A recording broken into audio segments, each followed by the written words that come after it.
Hello friends, welcome to teaching Kishan. તો આપણે કંઈક પર્યાવરણ એન્વાયરમેન્ટ જોતા હતા, જેની અંદર અત્યાર સુધી આપણે 14 લેક્ચર જોઈ ગયા. એ 14 લેક્ચરની અંદર આપણે સારા મહત્વપૂર્ણ ટોપિકો કવર કરી દીધા, જે તમારી એક્ઝામની અંદર એમાંથી સારા ક્વેશ્ચનો બને છે. જેમાં આપણે છેલ્લા જે 4 ટોપિક ચલાવે, એટલે કે છેલ્લા જે 4 લેક્ચર ચલાવ્યા, જેની અંદર આપણે ઇન્ટરનેશનલ કન્વેન્શનની વાત કરી કે આંતરરાષ્ટ્રીય ધોરણે જે એન્વાયરમેન્ટને લઈને જે પણ કન્વેન્શન ભરાય છે, જેની બેઠક દર વર્ષે COPની બેઠક ભરાય છે, એ COPની બેઠક વિશે વાત કરી, જેમાંથી સારા ક્વેશ્ચનો બનતા હોય છે. કારણ કે એ કરંટ અફેર્સની અંદર રહેતો હોય છે. દર વર્ષે COPની બેઠક છે ભરાતી હોય છે ક્લાઇમેટ ચેન્જને લઈને, તો એ ટોપિક છે એ ચર્ચામાં રહેતો હોય છે. તો એમાંથી સ્વાભાવિક છે કે એમાંથી ક્વેશ્ચનો બનતા હોય છે. એના પછી છેલ્લા 2 લેક્ચર, એટલે કે લેક્ચર નંબર 13 અને લેક્ચર નંબર 14, જેની અંદર આપણે પર્યાવરણને લગતા ભારતની અંદર જે કાયદાઓ બનેલા છે એ કાયદાઓની વાત કરી, અને એ કાયદાઓ અંતર્ગત જે સંસ્થાઓ બનેલી છે એની વાત કરી.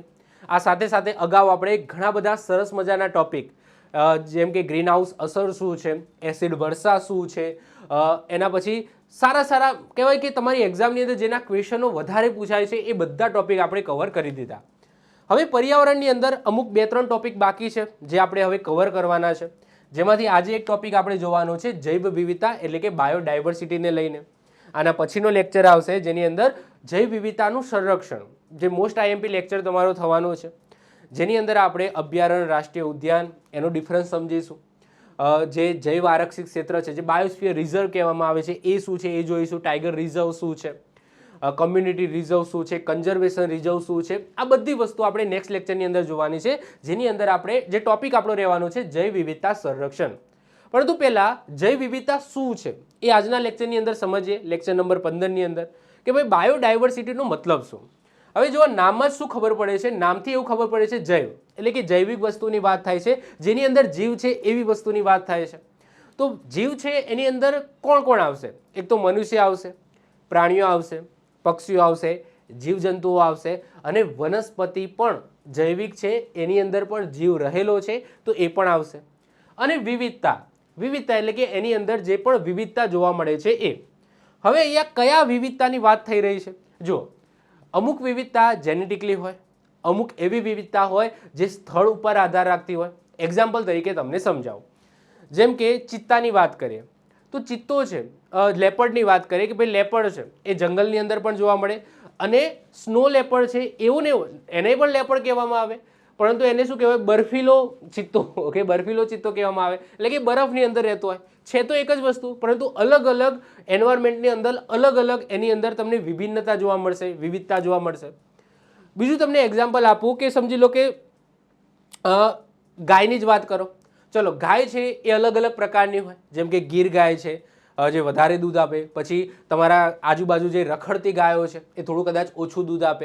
મતલબ કે એની અંદર પણ વિભિન્નતા જોવા મળે છે. અમુક કાળી હોય, અમુક ધોળી હોય, અમુક કાબરચિત્રી હોય, અમુક વધારે દૂધ આપતી હોય, અમુક એ ઓછી દૂધ આપતી હોય. તો એની અંદર પણ જેનેટિકલી શું જોવા મળે છે? વિભિન્નતા જોવા મળે છે. પરંતુ એને કહેવાય શું? ગાય. ઓકે, તો એની અંદર પણ વિવિધતા જોવા મળે છે. સાહેબ, મનુષ્યની અંદર પણ વિવિધતા જોવા મળે છે. જેમ કે તમે આફ્રિકાની અંદર જાઓ તો તમને કાળા સ્કિનવાળા લોકો જોવા મળે. આપણા ઇન્ડિયાની અંદર મિક્સ બ્લેક એન્ડ વ્હાઇટ તમને જોવા મળે. તમે યુરોપિયન કન્ટ્રીમાં તમે જાઓ અથવા તો વેસ્ટર્ન કન્ટ્રીમાં જાઓ તો ત્યાં તમને ભૂરિયા જોવા મળે. તો મનુષ્યની અંદર પણ શું જોવા મળે છે? વિવિધતા જોવા મળે છે. એ જ રીતના હું છોડોની વાત કરું તો તમે જુઓ કે ભાઈ તુલસીની જ આપણે વાત કરો તો તુલસી છોડની અંદર પણ અલગ જાતની તુલસી આવે છે. શ્યામ તુલસી આવે છે, રામ તુલસી આવે છે, ઘણી બધી ટાઈપની તમને તુલસી જોવા મળશે. તુલસી છે પરંતુ એની અંદર પણ વિવિધતા જોવા મળે છે. તો સાહેબ, એ જ વિવિધતાની આપણે વાત કરવાની છે. તો આ જ છે જૈવ વિવિધતા, કે તમને બધી રીતના જેનેટિકલી પણ વિવિધતા જોવા મળે, જેવું એન્વાયરમેન્ટ છે, જેવું સ્થાન છે, તો એ પ્રાણીમાં એ સ્થાનને લઈને પણ વિવિધતા જોવા મળે. તો એ જ છે બાયોડાયવર્સિટી, જે હવે આપણે ભણવાનું છે. ચલો તો શરૂઆત કરીએ. તો સૌથી પહેલા વાત કરીએ જૈવ વિવિધતા, એટલે કે બાયોડાયવર્સિટીનો મતલબ શું થાય. તો જૈવ વિવિધતા છે એ 2 શબ્દોથી બનેલો છે. એક તો જૈવિક, જૈવિકનો મતલબ સજીવ. સજીવની અંદર આપણે વૃક્ષોને પણ લઈશું, છોડોને પણ લઈશું, મનુષ્ય, પ્રાણીઓ, જીવજંતુ બધું આવી ગયું, જેની અંદર જીવ રહેલો છે તે જૈવિક. અને વિવિધતાનો મતલબ શું થાય? એના અલગ પ્રકાર. સરળ શબ્દોમાં કહીએ તો પૃથ્વી પર જોવા મળતા તમામ સજીવો, જેમ કે વનસ્પતિ, પ્રાણીઓ, પક્ષીઓ, જીવજંતુઓ, અને નરી આંખે ન જોઈ શકાય એવા સૂક્ષ્મ જીવો, આ બધામાં જોવા મળતી વિવિધતાને જ શું કહેવામાં આવે છે? જૈવ વિવિધતા કહેવામાં આવે છે. સાહેબ, આ જૈવ વિવિધતા એટલે કે બાયોડાયવર્સિટી નહીં પણ બાયોલોજિકલ ડાયવર્સિટી, આવા શબ્દનો સૌથી પહેલા ઉપયોગ કોને કર્યો હતો? તો રેમન્ડ એફ દાસમેન દ્વારા કરવામાં આવ્યો હતો. પરંતુ એને બાયોડાયવર્સિટી નહીં, એને શું કીધું હતું? Biological diversity. તો બાયોલોજિકલ ડાયવર્સિટી આ શબ્દનો સૌથી પહેલા પ્રયોગ રેમન્ડ એફ દાસમેન દ્વારા કરવામાં આવ્યો હતો. 1968 ની અંદર કર્યો હતો. એમને એક પુસ્તક હતી a different kind of country, એની અંદર આ શબ્દનો ઉપયોગ એમને કર્યો હતો. શબ્દને પ્રચલિત કરનાર વ્યક્તિ કોણ છે? તો એ છે E.O. વિલ્સન. આ ખાસ યાદ રાખીશું. કેમ સાહેબ? કારણ કે E.O. વિલ્સનને જૈવ વિવિધતાના પિતા એટલે કે ફાધર ઓફ બાયોડાયવર્સિટી કહેવામાં આવે છે. એક્ઝામની અંદર પૂછાય કે કોને ફાધર ઓફ બાયોડાયવર્સિટી એટલે કે જૈવ વિવિધતાના પિતા કહેવામાં આવે છે? તો E.O. વિલ્સનને કહેવામાં આવે છે. એ અમેરિકન જીવ વિજ્ઞાની છે. ઓકે, જૈવ વિજ્ઞાની છે એટલે કે જીવો ઉપર સંશોધન કરતા વ્યક્તિ છે E.O. વિલ્સન. અને એમને પુસ્તક છે, એ પુસ્તકનું શીર્ષક જ એમને શું રાખ્યું હતું? આ શબ્દ રાખ્યો હતો બાયોડાયવર્સિટી. અને એમને પ્રચલિત કર્યો હતો આ શબ્દ, એટલા માટે એમને જૈવ વિવિધતાના પિતા કહેવામાં આવે છે, ફાધર ઓફ બાયોડાયવર્સિટી કહેવામાં આવે છે. આગળ વાત કરીએ 22 મે 1992ના રોજ નૈરોબી એક્ટ દ્વારા જૈવ વિવિધતા પરના સંમેલન, જેને આપણે UNCBD કહીએ છીએ, યાદ કરો. UNCBD વિશે આપણે ડિટેલ્સમાં જોઈ ગયા છે. હવે એમ નથી કે એમ ના કહેતા કે આ બધું નથી ખબર. યાદ કરો, પૃથ્વી સંમેલન, રિયો સંમેલનની યાદ કરો. રિયો સંમેલન, પૃથ્વી સંમેલનની અંદર આપણે 3 વસ્તુઓ પર કન્વેન્શન કરવાનું નક્કી કર્યું હતું. એક ક્લાઇમેટ ચેન્જ ઉપર, એક જૈવ વિવિધતા ઉપર અને એક ડિઝર્ટિફિકેશન ઉપર. તો જે જૈવ વિવિધતા ઉપર આપણે દર વર્ષે કન્વેન્શન ભરીએ છીએ, જેને COPની એની પણ બેઠક એની દર 2 વર્ષે, બાયોડાયવર્સિટીની જે બેઠક ભરાય છે કન્વેન્શન, એ દર 2 વર્ષે ભરાય છે. ક્લાઇમેટ ચેન્જનું છે એ દર વર્ષે ભરાય છે. બાયોડાયવર્સિટી અને ડેઝર્ટિફિકેશન આ બંનેનું દર 2 વર્ષે COPની બેઠક ભરાય છે. તો એમાં જે નૈરોબીની અંદર જે COPની બેઠક થઈ, જ્યાં આ UNCBDનું જે લખાણ છે એનો સ્વીકાર કરવામાં આવ્યો, એટલા જ માટે આપણે 22 મે આંતરરાષ્ટ્રીય જૈવ વિવિધતા દિવસ તરીકે મનાવીએ છીએ. અને યાદ રાખજો, આ UNCBD અંતર્ગત જે COPની બેઠક છે એ દર 2 વર્ષે આયોજિત કરવામાં આવે છે. અને આના ઉપર મેં ડિટેલ્સમાં વાત કરેલી છે ઇન્ટરનેશનલ કન્વેન્શન વાળા લેક્ચરની અંદર. ન જોયો હોય તો તમે જોઈ લેજો. ઓકે, 2025ની વાત કરીએ, કારણ કે જ્યારે હું લેક્ચર લઉં છું ત્યારે 2025ની 22 મે જતી રહી છે. અત્યારે 2026ની શરૂઆત થઈ ગઈ છે, હજુ મે મહિનો આવ્યો નથી. તો 2025ની થીમ શું હતી એટલે કે લેટેસ્ટની વાત કરીએ તો હાર્મોની with nature and sustainable development આ થીમ રાખવામાં આવી હતી આંતરરાષ્ટ્રીય જૈવ વિવિધતા દિવસની. આ યાદ રાખી લેજો. હવે આંતરરાષ્ટ્રીય કરાર અને સંગઠનની વાત કરીએ જે જૈવ વિવિધતા વિશે કામ કરે છે અથવા તો જૈવ વિવિધતા ઉપર કામ કરે છે.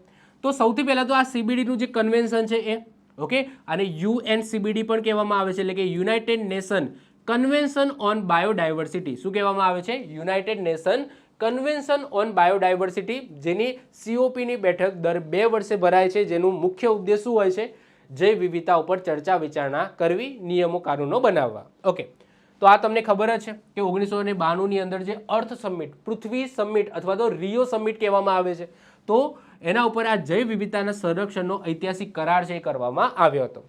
એના પછી IUCN, સાહેબ આના વિશે આપણે ડિટેલ્સમાં ચર્ચા નેક્સ્ટ લેક્ચરની અંદર કરીશું.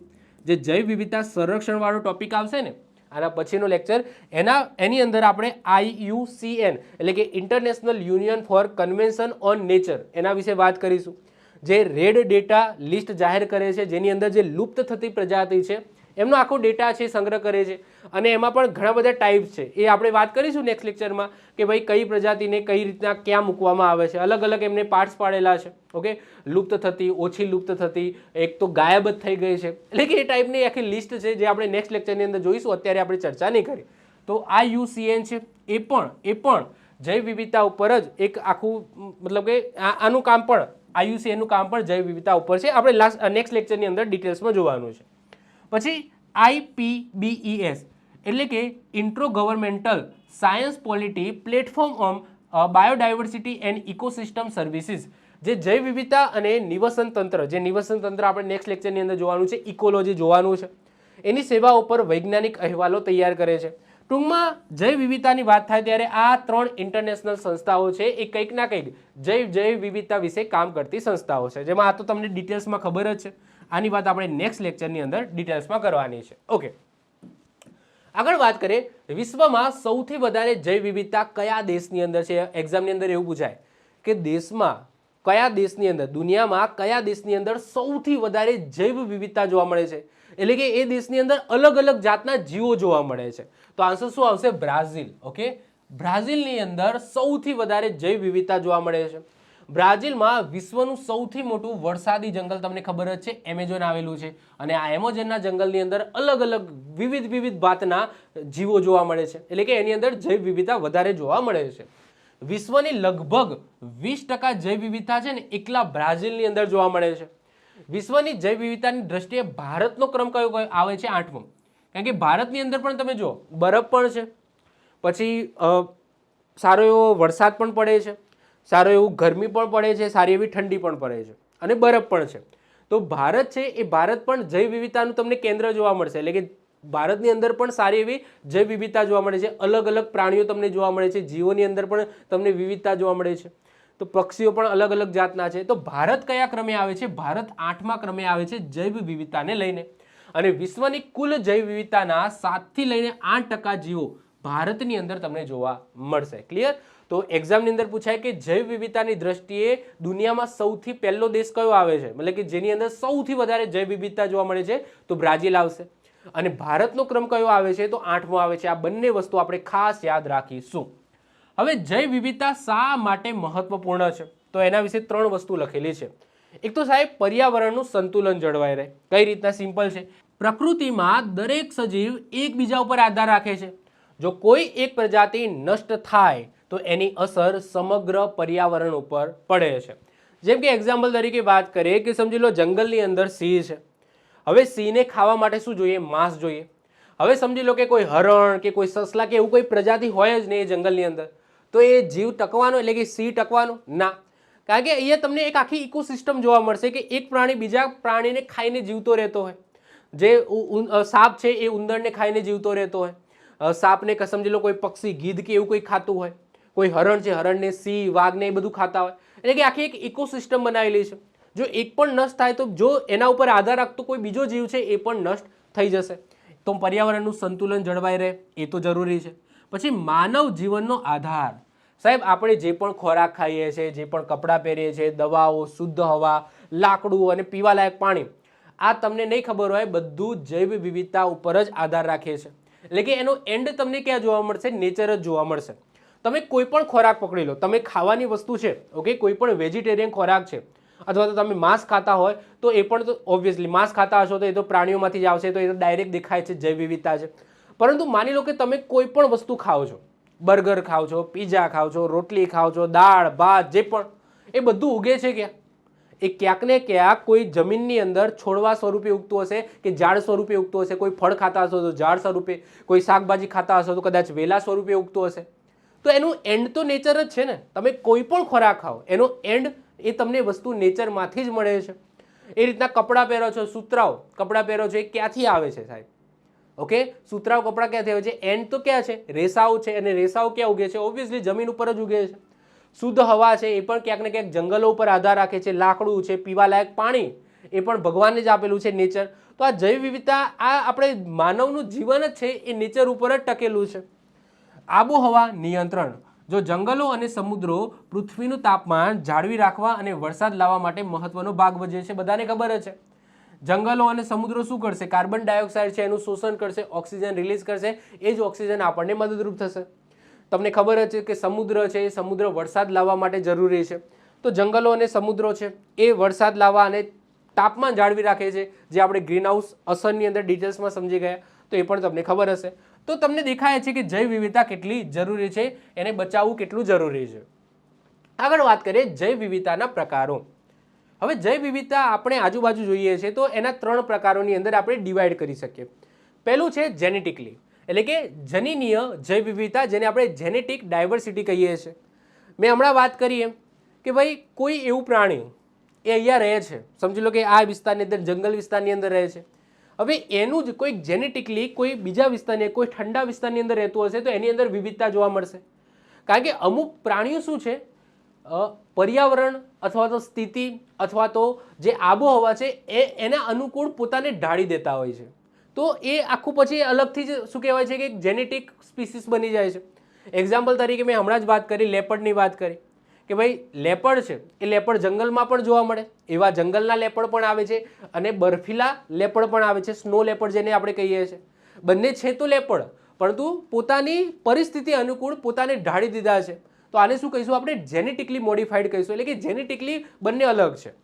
તો એ જ વાત કરીએ કે જ્યારે એક જ પ્રજાતિ એટલે કે સ્પીસીસના સજીવમાં જનીનો અને ડીએનએમાં સ્તરે વિવિધતા જોવા મળે છે ત્યારે તેને જેનેટિક વિવિધતા કહેવામાં આવે છે. મેં તુલસીનું પણ ઉદાહરણ આપ્યું કે તુલસી છે એ અલગ અલગ પ્રકારની હોય, બધી તુલસી જ કહીએ છીએ, પરંતુ રામ તુલસી જે થોડી વ્હાઇટ કલરની હોય છે, એટલે કે કહેવાય સફેદ જેવા કલરની હોય. સફેદ એટલે કે મતલબ કે લાઇટ કલરની હોય. પછી તમે શ્યામ તુલસી જુઓ તો શ્યામ તુલસી થોડા કાળા, એના પાંદડા તમે જોશો કાળા હશે, છે તો તુલસી, પરંતુ એની અંદર જેનેટિકલી મોડિફાઈડ છે, બંને જેનેટિકલી અલગ અલગ છે તો એક જ વસ્તુ. આ વિવિધતા પ્રજાતિઓને બદલતા પર્યાવરણ સાથે અનુકૂળ સાધવામાં અને રોગો સામે લડવામાં મદદ કરે છે. જો જેનેટિક વિવિધતા ઓછી હોય તો એ પ્રજાતિ છે ઓબ્વિયસલી નષ્ટ થઈ જશે. જો જેનેટિકલી વિવિધતા જ ઓછી હશે તો એ પ્રજાતિ ટૂંક જ સમયની અંદર નષ્ટ થઈ જશે. ભારતની વાત કરીએ તો ભારતમાં ચોખાની 50,000થી વધારે જાતો છે. ખાલી ચોખાની વાત કરીશું, ખાલી ચોખાની 50,000થી વધારે જાત જોવા મળે છે. બધા છે ચોખા, પરંતુ અલગ અલગ ટાઈપના આવે. ગુજરાત 17 ને આ તે ફલાણું ઢેકણું, ઓકે. તો 50,000થી વધારે જાત છે. અને કેરીની વાત કરીએ તો કેરીની 1,000થી પણ વધારે જાત છે. ઉનાળો આવશે જ હવે તો આपूસ કેરી આવશે, તોતા કેરી આવશે, પેલું અથાણું બનાવવાની કેરી આવશે, કેસર કેરી આવશે, કેટલી બધી ટાઈપની કેરી હોય છે. બધી છે તો કેરી, પરંતુ અલગ અલગ ટાઈપની હોય છે. તો એ શું છે? એની અંદર જેનેટિકલી જૈવ વિવિધતા જોવા મળે છે. આपूસ કેરી છે, કેસર કેરી, તોતાપુરી કેરી, બધી અલગ અલગ ટાઈપની હોય છે. સિંહની વાત કરીએ તો જો એશિયાઈ સિંહ અને આફ્રિકન સિંહ છે, બંને સિંહ, પરંતુ આફ્રિકાની અંદર જે સિંહ મળે છે એ બહુ મોટા હોય છે, હેલ્ધી હોય છે, અને આપણા એશિયાઈ સિંહ એ કદમાં નાના હોય છે આફ્રિકન સિંહના મુકાબલે. તો એશિયાઈ સિંહ અને આફ્રિકન સિંહ પરિસ્થિતિ અનુસાર એની અંદર વિભિન્નતા જોવા મળે છે. માણસોમાં પણ દેખાવ તમે જુઓ, વાળનો રંગ જુઓ, કદમાં જુઓ, તો એની અંદર પણ તમને તફાવત જોવા મળશે. મેં જેમ વાત કરી એમ કે ભારતની અંદર તમને મિક્સ કલરના જોવા મળશે, આફ્રિકાની અંદર જાઓ થોડી બ્લેક સ્કિનના જોવા મળશે, તમે યુરોપિયન કન્ટ્રી કે વેસ્ટર્ન કન્ટ્રીની અંદર જાઓ તો તમને વ્હાઇટ સ્કિનના મનુષ્યો જોવા મળશે. છે તો બધા માણસ જ, પરંતુ એની અંદર જેનેટિકલી ઓકે પરંપરાગત જે પણ કલર કે બલર મળ્યો છે એ રીતના એમની અંદર ચેન્જીસ તમને જોવા મળે છે. તો પહેલાં તો જૈવ વિવિધતાની અંદર એની જેનેટિક જૈવ વિવિધતા જોવા મળશે. બીજા વાત કરીએ જાતિગત જૈવ વિવિધતા, જેને સ્પીસીસ ડાયવર્સિટી કહેવામાં આવે છે. હવે આ શું છે? તો કોઈ ચોક્કસ વિસ્તાર કે પ્રદેશમાં જોવા મળતી વિવિધ પ્રકારની સજીવ જાતિઓ એટલે કે પ્રજાતિઓની સંખ્યાને એની જાતિગત જૈવ વિવિધતા જોવા મળે છે. અહીંયા એક જ જાતિની વાત નથી થતી, પરંતુ અલગ અલગ જાતિઓની વાત થાય છે. જેમ કે વાઘ, સિંહ, લીમડો, પીપળો, અલગ અલગ જાતિઓની વાત થાય છે. પરંતુ કોઈ એક ચોક્કસ વિસ્તારની અંદર જોવા મળતી હોય એવી, તો એમની વચ્ચેની વિવિધતાની વાત થઈ રહી છે. તે વિસ્તારમાં પ્રજાતિઓની સંખ્યા વધુ હોય તે વિસ્તારની જાતિગત વિવિધતા સમૃદ્ધ ગણાય છે. જેમ કે વાત કરીએ પશ્ચિમ ઘાટ, પૂર્વ ઘાટ, બંને ઘાટની અંદર તમને આ બધી વસ્તુ અલગ અલગ જોવા મળશે, પરંતુ ખાલી અહીંયા એક ઇકોસિસ્ટમની વાત થઈ રહી છે. જો આગળ આપણે શેની વાત કરી? એક જ સ્પીસીસની વાત કરી કે એક જ સ્પીસીસની અંદર અલગ અલગ જેનેટિકલી ડિફરન્સ હોય. જ્યારે આની અંદર આપણે શું વાત કરીએ છીએ કે કોઈ એક જગ્યા છે, માની લો કે કોઈ પશ્ચિમ ઘાટ છે, એની અંદર અલગ અલગ સ્પીસીસ હશે, જેમ કે વાઘ હશે, દીપડો હશે, લીમડો હશે, ઓકે, પીપળો હશે, જે પણ હોય. તો અહીંયા એક જ પરિસ્થિતિની અંદર રહેતા અલગ અલગ સ્પીસીસની વાત થઈ રહી છે. એક જ પરિસ્થિતિની અંદર રહેતા અલગ અલગ સ્પીસીસની વાત થઈ રહી છે. એક્ઝામ્પલ તરીકે આ એરિયા માની લો કે સ્નોવાળો એરિયા છે, બરફવાળો એરિયા છે, તો અહીંયા તમને બરફના પ્રાણીઓ જોવા મળશે અલગ અલગ. અહીંયા ખાલી એકની વાત નહીં, ચિત્તાની વાત નહીં, અલગ અલગ ઘણા બધા પ્રાણીઓ જોવા મળશે. પેગ્વિન તમે જુઓ, પેગ્વિન જો કે હાલાકી નહીં અહીંયા જોવા નહીં મળતા, પરંતુ પેગ્વિન એ બરફીય વિસ્તારમાં વધારે જોવા મળે. પછી સ્નો લેપર્ડ હોય, પછી યાક છે જે બર્ફીલા વિસ્તારની અંદર વધારે જોવા મળે. સિમલા મનાલી તમે જાઓ તો ત્યાં તમને યાક જોવા મળશે. તો અહીંયા એક જ ઇકોસિસ્ટમની અંદર મતલબ કે એક જ પરિસ્થિતિની અંદર રહેતા અલગ અલગ જીવોની વાત થઈ રહી છે આની અંદર, જેને આપણે જાતિગત જૈવ વિવિધતા કહીશું. ઉદાહરણ તરીકે ભારતના પશ્ચિમ ઘાટ એટલે કે વેસ્ટર્ન ઘાટના જંગલોમાં તમને ઉભયજીવીનો મતલબ શું કે એવા પ્રાણીઓ જે જમીનની અંદર પણ રહેતા હોય અને જમીનની અંદર પણ રહેતા હોય અને પાણીની અંદર પણ રહેતા હોય. એક્ઝામ્પલ તરીકે દેડકો છે, સાપ છે, અમુક એવા સાપ છે જે પાણીમાં પણ રહે, જમીન ઉપર પણ રહે. દેડકા તમને ખબર જ છે. અમુક એવી ગરોળીઓ આવે છે જે ગરોળી તો ના કહેવાય, શું કહેવાય, ગો, ઓકે, પાણીમાં પણ રહે અને જમીન ઉપર પણ રહે. તો ઘણા એવા બધા પ્રાણીઓ છે. પ્રાણીઓની જાતિગત વિવિધતા પૂર્વ ઘાટ એટલે કે ઈસ્ટર્ન ઘાટ કરતાં ઘણી વધારે છે. એટલે કે પશ્ચિમ ઘાટમાં દેડકાઓ વગેરેની અલગ અલગ પ્રજાતિઓ વધુ જોવા મળે છે. તો આ તમે પશ્ચિમ ઘાટમાં તમે જુઓ કે પશ્ચિમ ઘાટની અંદર સારો એવો વરસાદ થાય છે, તો ત્યાં તમને એ પશ્ચિમ ઘાટમાં અલગ અલગ ટાઈપના અલગ અલગ સ્પીસીસ તમને જોવા મળશે એઝ કમ્પેર ટુ પૂર્વ ઘાટ. તો અહીંયા બે વિસ્તારનું કમ્પેરિઝન કરવામાં આવ્યું છે, તો એને આપણે શું કહીશું? જાતિગત જૈવ વિવિધતા કહીશું. હવે એ જ એરિયાને તમે મોટો વિચારી લો. ઓકે, એ જ એરિયાને તમે મોટો વિચારી લો અને એમાં જે ડિફરન્સ આવે છે એને શું કહેવામાં આવે છે? નિવસન તંત્રીય જૈવ વિવિધતા એટલે કે ઇકોલોજીકલ ડાયવર્સિટી. કોઈ મોટા ભૌગોલિક વિસ્તારમાં આવેલા વિવિધ નિવસન તંત્રો એટલે કે ઇકોસિસ્ટમની વિવિધતાને નિવસન તંત્રીય જૈવ વિવિધતા કહેવામાં આવે છે. મહત્વની વાત કરીએ, પૃથ્વી ઉપર જમીન, આબોહવા, તાપમાન, પર્યાવરણ દરેક જગ્યાએ અલગ અલગ હોય છે. ઓકે, પૃથ્વી ઉપર જમીન છે એ અલગ અલગ હશે, અલગ અલગ આબોહવા હશે, બધી જગ્યાએ તાપમાન પણ અલગ અલગ હશે, બધી જગ્યાનું પર્યાવરણ પણ અલગ અલગ હશે, જેના કારણે ત્યાં વસવાટ કરતા જીવો અને વનસ્પતિઓનું પણ એક આખું અલગ તંત્ર બને છે. ઉદાહરણ તરીકે વાત કરીએ, ભારત એક વિશાળ દેશ છે અને અહીંયા તમને રણ પ્રદેશ જોવા મળશે, ગાઢ જંગલો જોવા મળશે, ગાઢ વર્ષાવનો જોવા મળશે એટલે કે રેન ફોરેસ્ટ જોવા મળશે, દરિયા કિનારાના ચેરના જંગલો જોવા મળશે, પરવાળાના ટાપુઓ જોવા મળશે અને ભેજવાળી જમીન જેવા અનેક વિવિધ નિવસન તંત્રો આવેલા છે. જ્યારે નોર્વે જેવા ઠંડા યુરોપિયન દેશમાં આટલી બધી નિવસન તંત્રીય વિવિધતા જોવા મળતી નથી. એટલે કે આ ત્રણ ભાગની અંદર આપણે શું જોયું?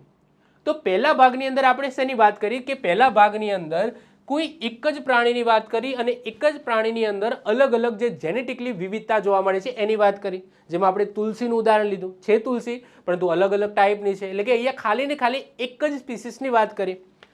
આની અંદર શેની વાત કરી? કોઈ એક જગ્યાની વાત કરી. શું કરી? એક જગ્યાની. અને એક જગ્યાની અંદર સમજી લો કે કોઈ ઝાડ રહેલું, મતલબ કે એ જ જગ્યા ઉપર કોઈ ઝાડ થાય છે, કોઈ એવું પ્રાણી છે, બીજા ઘણા બધા પ્રાણીઓ છે.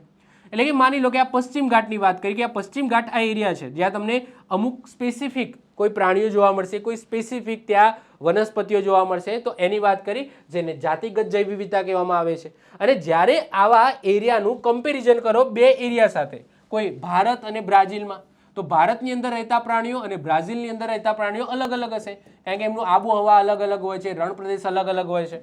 હવે ભારતની જ ખાલી વાત કરો કે ભારતની ચલો વાત કરીએ તો ભારતની અંદર રણ પ્રદેશ છે, દરિયા કિનારો છે, પછી ભારતની અંદર જંગલ વિસ્તાર છે, તો બધી જગ્યાએ અલગ અલગ પ્રાણીઓ જોવા મળશે. તો પહેલાની અંદર જેનેટિકલી ડિફરન્સ, બીજાની અંદર એક જ એરિયાની વાત થાય છે અને આની અંદર અલગ અલગ એરિયાની અંદર જે વિવિધતા જોવા મળે છે એની વાત થઈ રહી છે. ક્લિયર છે? ઓકે, તો આ રીતના એને ત્રણ ભાગની અંદર જૈવ વિવિધતાને આ રીતના પ્રકારો પડે છે.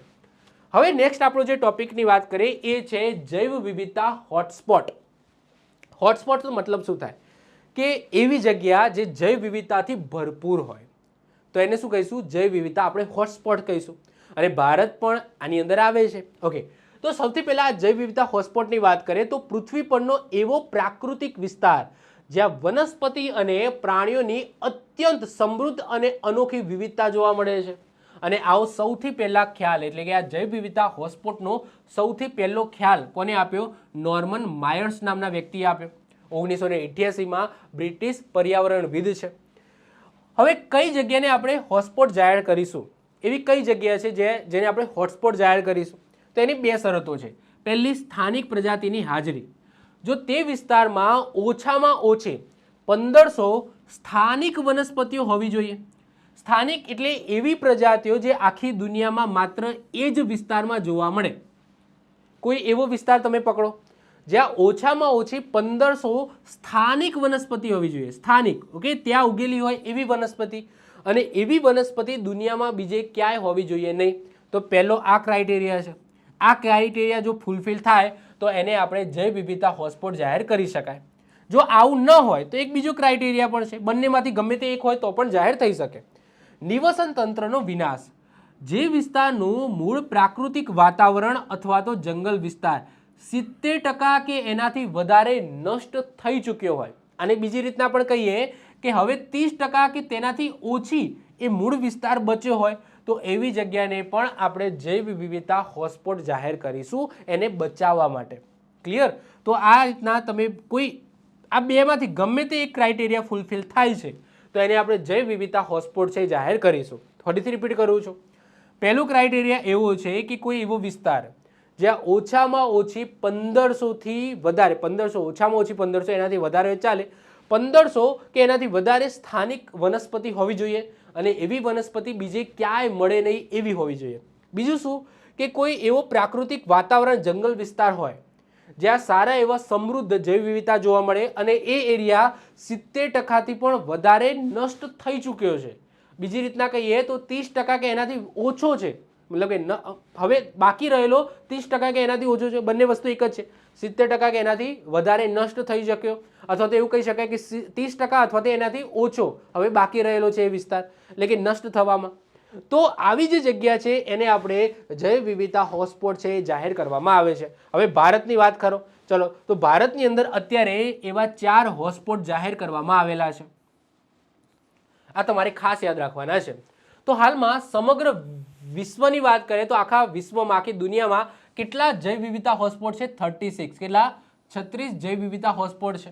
અને આ 36 જૈવ વિવિધતા હોટસ્પોટને કમ્બાઈન કરીએ તો દુનિયાના 50% થી પણ વધારે વનસ્પતિ આ જૈવ હોટસ્પોટની અંદર જોવા મળે છે, જૈવ વિવિધતા હોટસ્પોટમાં, અને 40% થી પણ વધારે પ્રાણીઓ અને પક્ષીઓ અને સરીસૃપો આ સ્થાનિક પ્રજાતિઓની અંદર વસવાટ કરે છે. એટલે કે આખી દુનિયાની અંદર આવા હોટસ્પોટ કેટલા જાહેર થયેલા છે? 36. અને આ 36 જૈવ વિવિધતા હોટસ્પોટને કમ્બાઈન કરો તો એટલા વિસ્તારની અંદર આખી દુનિયાના 50% થી પણ વધારે વનસ્પતિઓ અને 40% થી પણ વધારે પ્રાણીઓ, પક્ષીઓ અને સરીસૃપો અને સ્થાનિક પ્રજાતિઓ એ જગ્યા ઉપર વસવાટ કરે છે જો એને કમ્બાઈન કરવામાં આવે તો. એ બધું ભૂલો. હવે વાત કરો ભારતની. ભારતમાં કુલ કેટલા જૈવ વિવિધતા હોટસ્પોટ જાહેર કર્યા છે? તો યાદ રાખજો 4. ઓકે, 4 જૈવ વિવિધતા હોટસ્પોટ તમને જોવા મળશે. એક તો સાહેબ આપણું હિમાલય અનોખું છે, આવું હિમાલય તમને ક્યાંય નહીં જોવા મળે. આ હિમાલય વિસ્તાર છે, આ હિમાલય વિસ્તાર જે જમ્મુ કાશ્મીરથી લઈને છેક અરુણાચલ પ્રદેશ સુધી ફેલાયેલો છે, ત્યાં તમને બરફના દીપડા જોવા મળશે, સ્નો લેપર્ડ જોવા મળશે, તમને બીજે ક્યાંય નહીં જોવા મળે. અને જે હિમાલયન ઔષધિઓ જોવા મળશે એ પણ તમને ક્યાંય જોવા નહીં મળે. તો એક તો આપણો હિમાલય વિસ્તાર, બીજો પશ્ચિમ ઘાટ અને શ્રીલંકા. પશ્ચિમ ઘાટ પણ તમે જુઓ, ત્યાં સારો એવો વરસાદ થાય છે. પશ્ચિમ ઘાટ જે તમને મુંબઈથી લઈને આપણા ઇવન ગુજરાતથી લઈને, ગુજરાતનું જે ડાંગ છે એ પણ પશ્ચિમ ઘાટનો જ ભાગ છે. તો ગુજરાતના ડાંગથી લઈને છે કેરળ સુધી ફેલાયેલો આખો પહાડી વિસ્તાર, આખી પટ્ટી, જ્યાં સારા સારા ફરવાના સ્થળો આવેલા છે, હવા ખાવાના સ્થળો આવેલા છે. તમને ખબર છે મહાબળેશ્વર ને બધું આવેલું છે ત્યાં. પશ્ચિમ ઘાટ અને શ્રીલંકા તો ગુજરાત, મહારાષ્ટ્ર, ગોવા, કર્ણાટક, કેરળ અને તામિલનાડુ સુધી ફેલાયેલો આ પશ્ચિમ ઘાટ સાથે સાથે શ્રીલંકાનો વિસ્તાર. અહીંયા એશિયાટિક હાથી જોવા મળે છે, સિંહની પૂંછડીવાળા વાનરો. સાહેબ, સિંહના પૂંછડી હોય ને એવા પૂંછડીવાળા વાનરો, આવી અનોખી પ્રજાતિ ત્યાં તમને આ પશ્ચિમ ઘાટની અંદર જોવા મળે છે. તો બીજું તો આ જાહેર થયેલું છે. ત્રીજું છે ઇન્ડો બર્મા વિસ્તાર, એટલે કે આપણું જે ઉત્તર પૂર્વ ભારત છે જેની અંદર આસામ અને અંદમાન ટાપુઓને છોડી દેવાના છે. તો ઉત્તર પૂર્વ વિસ્તાર છે, અહીં મીઠા પાણીના કાચબા જોવા મળે છે અને પક્ષીઓની વિવિધતા જોવા મળે છે. તો એક આ વિસ્તાર આપણે ભારતનો એક વિસ્તાર આવ્યો જે ઉત્તર પૂર્વ જે દેશો છે ને, ઓકે, ઉત્તર પૂર્વ દેશો જેમાં તમે કહી શકો કે સિક્કિમ ને બધા, સિક્કિમવાળો પટ્ટો, પછી તમે પૂર્વોત્તર રાજ્યોની અંદર તમે જતા રહો જેમાં ખાલી આસામને છોડી દેવાનો છે, તો જ્યાં મણિપુર, મેઘાલય ને બધું આવેલું છે. તો એ વિસ્તારની અંદર તમને વિવિધ અલગ અલગ ટાઈપના પક્ષીઓ જોવા મળશે, પ્રાણીઓ જોવા મળશે. તો આને પણ આપણે જાહેર કરાયેલો છે. અને ચોથો છે સુંડાલેન્ડ. આ સુંડાલેન્ડ એટલે ભારતનો નિકોબાર ટાપુ, જ્યાં પણ તમને જૈવ વિવિધતા વધારે જોવા મળશે. ટૂંકમાં એટલું યાદ રાખો કે ભારતની અંદર 4 જૈવ વિવિધતા હોટસ્પોટ છે એ દર્જ કરવામાં આવેલા છે, એ નક્કી કરવામાં આવેલા છે. તો યાદ રાખજો ભારતમાં કુલ કેટલા જૈવ વિવિધતા હોટસ્પોટ આવેલા છે? તો 4: હિમાલય, પશ્ચિમ ઘાટ, ઇન્ડો બર્મા વિસ્તાર અને સુંડાલેન્ડ. ક્લિયર છે? ચલો આગળ વાત કરીએ કે ભાઈ પૃથ્વી પર જૈવ વિવિધતાનો ઝડપી વિનાશ એના માટેના કારણો શું. ઓકે, આ ઉપર છે અલગ લખેલું છે તો આને ભૂસી નાખું છું. ઓકે, તો હવે આપણે વાત કરીએ કે જૈવ વિવિધતા છે નાશ કઈ રીતના પામે. તો 4 કારણો છે. જૈવ વિવિધતા એ નાશ કઈ રીતના પામે તો એના 4 કારણો છે. કયા કયા? એક તો નિવસન તંત્રનો નાશ અને વિખંડન. જે જગ્યાએ પ્રાણીઓ રહેતા હોય એ જ જગ્યાનો તમે નાશ કરી દો તો ઓબ્વિયસલી ત્યાંની જૈવ વિવિધતા છે એ બગડી જ જવાની છે, એ નષ્ટ થવાની છે. જેમ કે વાત કરીએ જંગલો. હવે જંગલો છે એ તમે નષ્ટ કરી નાખો તો જંગલમાં રહેતા જેટલા પણ પ્રાણીઓ છે, અલગ અલગ ટાઈપના પ્રાણીઓ છે, એ બધા લુપ્ત થવાના જ છે. તો એક તો આ રહ્યું. અતિશય શોષણ, જરૂરિયાત કરતાં વધારે શોષણ. અહીંયા પર્યાવરણના શોષણની વાત થાય છે જે મનુષ્યો દ્વારા કરવામાં આવે છે. જેમ કે સમજી લો કે માછલીઓ છે, હવે જેટલી માછલીઓ પેદા નથી થતી એનાથી વધારે તમે કેપ્ચર કરી લો તો ઓબ્વિયસલી એનો અંત થવાનો જ છે. એ રીતના જંગલો છે, જંગલોની જેટલી જરૂર હોય સામે જંગલો વાવો. હવે જંગલો ખાલી કાપ કરો, અતિશય શોષણ કરો, જેટલી જરૂરિયાત છે એના કરતાં વધારે એને કાપવા માંડો તો એ પણ અતિશોષણ કહેવાય. તો બીજું કારણ એ હોઈ શકે. વિદેશી પ્રજાતિઓનું આક્રમણ, કોઈ બહારથી કોઈ એવી પ્રજાતિ લઈને આવો જેનું મતલબ કે એને મારવાવાળું કોઈ અવેલેબલ ના હોય. સમજો આખું એક ચક્ર હોય છે. જેમ કે સમજી લો કે ઉંદર છે, ઉંદરને સાપ ખાય, સાપને સમજી લો કે ગીધ ખાય, પછી કોઈ હરણ છે તો હરણને કોણ ખાય તો સસલા છે, સસલા હરણને સમજી લો કે વાઘ ખાય, ચિત્તો ખાય, સિંહ ખાય, ભેડિયા ખાય. ઓકે, તો અલગ અલગ હોય. આગળ મતલબ કે એને મારવાવાળો અવેલેબલ હોય. કોઈ પણ પ્રાણી હોય તો એની એ પ્રજાતિ છે એને કંટ્રોલમાં રાખવા માટે એનું હનન કરવાવાળો, એને ખાવાવાળો અવેલેબલ હોય. પરંતુ બહારથી તમે કોઈ એવી સ્પીસીસ લઈને આવો જેને કોઈ મારવાવાળો અવેલેબલ હોય જ નહીં તો એ સ્પીસીસ છે એની પ્રજાતિ વધવાની, અને એ વધશે તો એ જેને ખાય છે એની પ્રજાતિ વધારે ઘટવાની. તો આ રીતના પણ એ પ્રાણી છે એ લુપ્ત થાય છે. તો એને આપણે શું કહીશું? વિદેશી જાતિઓનું અતિક્રમણ જોઈશું હમણાં. અને સવિલોપન, જાતે જ વિલુપ્ત થઈ જાય. હવે જાતે વિલુપ્ત કેમ થઈ જાય? કારણ કે કોઈ પ્રાણી કોઈ બીજા પ્રાણી ઉપર આધાર રાખતો હોય, હવે એ જ પ્રાણી બચે નહીં તો ઓબ્વિયસલી પેલો પ્રાણી પણ બચવાનો નથી. જે એના ઉપર આધાર રાખે છે એ પ્રાણી પણ બચશે નહીં. તો એને શું કહેવામાં આવે? સહવિલોપન કહેવામાં આવે. તો આ 4 રીતથી જૈવ વિવિધતા છે એનું વિનાશ થઈ શકે છે, હમણાં આપણે જોઈએ છે. તો પૃથ્વી ઉપર જૈવ વિવિધતાના ઝડપી વિનાશ માટે મુખ્યત્વે કોણ જવાબદાર છે સાહેબ? મનુષ્ય. ઓકે, માનવીય પ્રવૃત્તિ જવાબદાર છે.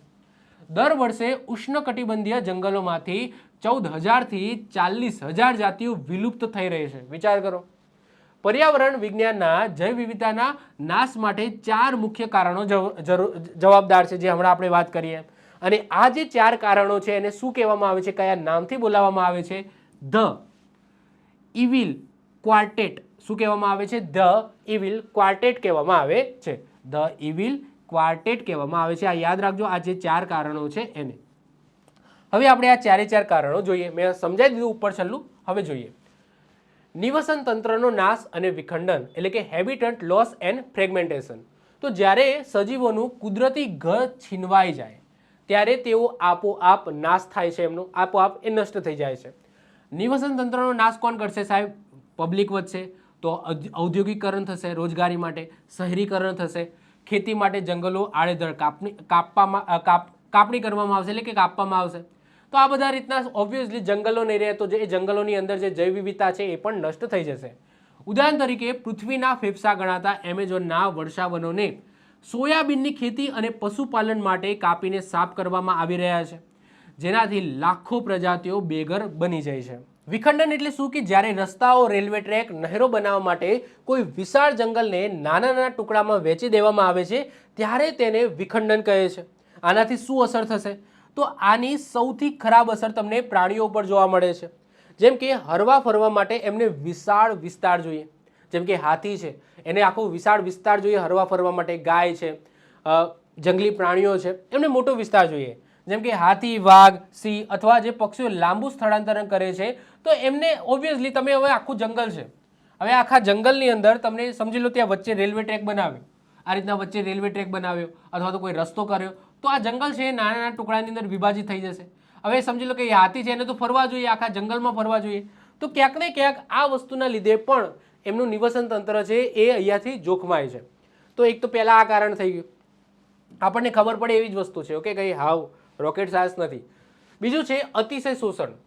અતિશય શોષણ એટલે શું? કે પ્રકૃતિ મનુષ્યની જરૂરિયાત પૂરી કરી શકે છે પરંતુ લાલચ નહીં. ઓકે, બહુ સરસ વાક્ય લખ્યું છે કે પ્રકૃતિ, નેચર છે એ મનુષ્યની જરૂરિયાત પૂરી કરી શકે પરંતુ મનુષ્યની જે લાલચ છે એને પૂરી કરી શકે નહીં. એટલે કે મનુષ્યને જેટલું જોઈએ એટલું પર્યાવરણ આપે છે, પરંતુ વધારે પડતું જેટલું ન જોઈએ, પૈસા કમાવાની જે લાલચ છે, જેના કારણે જંગલો કપાઈ રહ્યા છે, તો એ લાલચ છે, એ લાલચને પર્યાવરણ પૂરું કરી શકે નહીં. જ્યારે મનુષ્યની પ્રકૃતિ પરની નિર્ભરતા લાલચમાં બદલાય છે ત્યારે તે કુદરતી સંસાધનોનું અતિશય શોષણ કરવા લાગે છે. કારણ શું થાય? શિકાર, સ્મગલિંગ અને વધુ પડતી માછલીઓ પકડવી એટલે કે ઓવરફિશિંગ.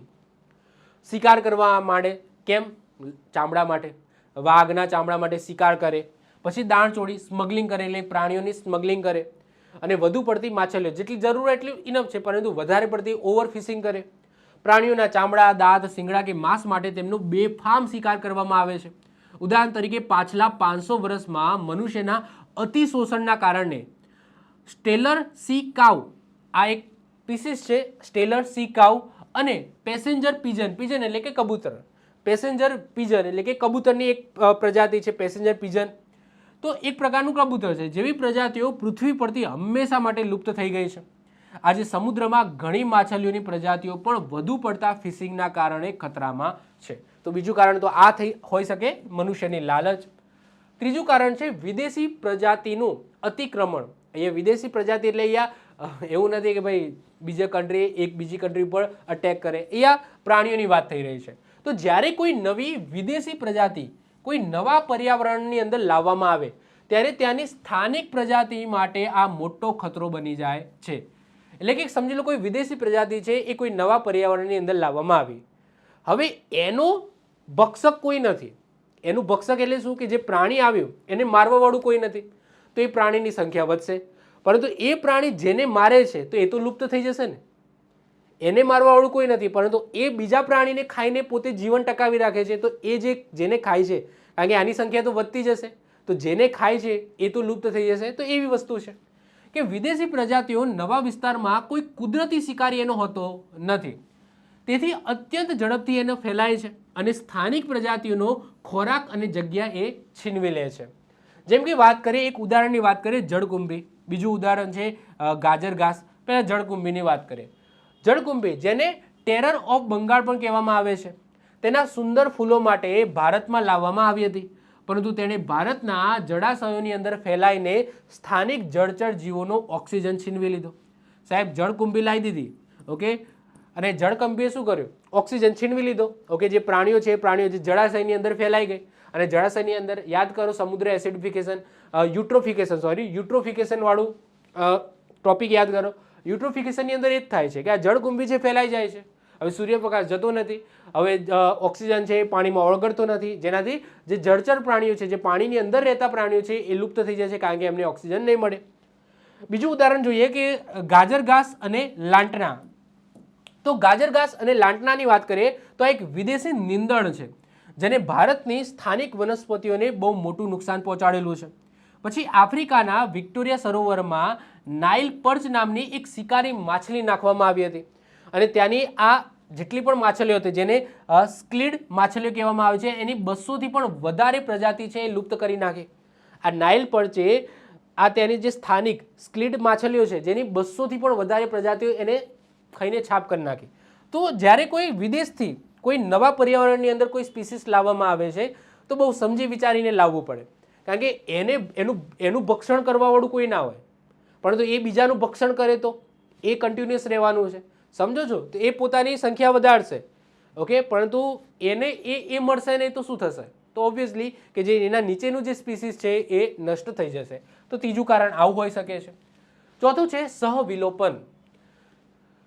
પ્રકૃતિમાં ઘણા એવા સજીવો છે જે એકબીજા ઉપર આધાર રાખે છે, એકબીજા સાથે જોડાયેલા છે અને એકબીજા વિના જીવી શકતા નથી. જ્યારે એક પ્રજાતિ લુપ્ત થઈ જાય તો બીજી પ્રજાતિ જે એના ઉપર આધાર રાખે છે એ પણ ઓટોમેટિક લુપ્ત થઈ જશે. તો આ ઘટનાને શું કહેવામાં આવે છે? સહવિલોપન કહેવામાં આવે છે. ઉદાહરણ જોઈએ, વનસ્પતિ અને પરાગનયન કરતા કીટકો. હવે સિમ્પલ છે કે કીટકો સમજી લો નાશ થઈ ગયા. વનસ્પતિ છે એ કઈ રીતના, મતલબ કે કઈ રીતના સમજી લો એનો ફેલાવો થાય છે? તો પરાગનયનથી, એટલે કે જે કીટકો છે એ ફૂલ ઉપર બેસે છે, ત્યાંથી પરાગરજ છે એ ચોંટી જાય છે એના ઉપર, એ બીજા ફૂલ ઉપર જઈને બેસે, તો એનાથી શું થશે? તો એ વનસ્પતિ છે એનો ફેલાવો થશે. હવે આ ટોપિક એકચ્યુઅલી મેં ચલાવ્યો નથી એટલે તમને ખબર નહીં, પરંતુ પરાગનયન તમને ખબર હશે કે જે કીટકો છે, મધમાખીઓ છે, એ શું કરે છે, કોઈ ફૂલ પર બેસે છે, જેનાથી એ ફૂલમાં જે પરાગરજ રહેલી છે એ પરાગરજ એના ઉપર ચોંટી જાય છે, પછી એ ત્યાંથી બીજા છોડવા ઉપર બેસે તો ત્યાં કહેવાય છે ને પ્રજનનની ક્રિયા થાય છે. જેમ મનુષ્યનું પ્રજનન થાય ને વનસ્પતિનું આ રીતના થાય. તો ઘણી વનસ્પતિઓમાં ફૂલો ખીલવા અને બીજ બનાવવા માટે કોઈ એક ચોક્કસ કીટક કે પક્ષીની જરૂર પડે છે. જો તે કીટક નાશ પામે તો વનસ્પતિ પણ પ્રજનન ન કરી શકે અને નાશ પામે છે. જો કોઈ ચોક્કસ માછલી લુપ્ત થાય તો તેના શરીર ઉપર જીવતા પરોપજીવીઓ પેરાસાઇટ્સ ઓકે એ પણ આપમેળે મરી જાય છે. તો આ પણ એક કારણ હોઈ શકે છે. તો જૈવ વિવિધતા શું છે એના ઉપર આ લેક્ચર હતો કે ભાઈ જૈવ વિવિધતા કોને કહેવામાં આવે. આમાંથી કંઈ ખાસ પૂછાશે નહીં. ઓકે, હવે આના પછીનો જે લેક્ચર આવશે જૈવ વિવિધતા સંરક્ષણ, એમાંથી સારા સારા ક્વેશ્ચનો તમારી એક્ઝામ માટે બનશે. તો નેક્સ્ટ લેક્ચરની અંદર આપણે જોવાનું છે જૈવ વિવિધતા સંરક્ષણ, જેની અંદર આપણે વાત કરીશું અભયારણ્ય, પ્રાણી સંગ્રહાલય, વાત કરીશું આપણે રાષ્ટ્રીય ઉદ્યાનની વાત કરીશું, બાયોસ્ફિયર રિઝર્વની વાત કરીશું, કોમ્યુનિટી રિઝર્વની વાત કરીશું, કન્ઝર્વેશન રિઝર્વની વાત કરીશું, ટાઈગર રિઝર્વની વાત કરીશું. ઘણી બધી વસ્તુઓ નેક્સ્ટ લેક્ચરની અંદર આપણે કવર કરવાની છે. તો મળીશું નેક્સ્ટ લેક્ચરમાં. બાય, ઓલ ધ બેસ્ટ, જય હિન્દ, જય ભારત.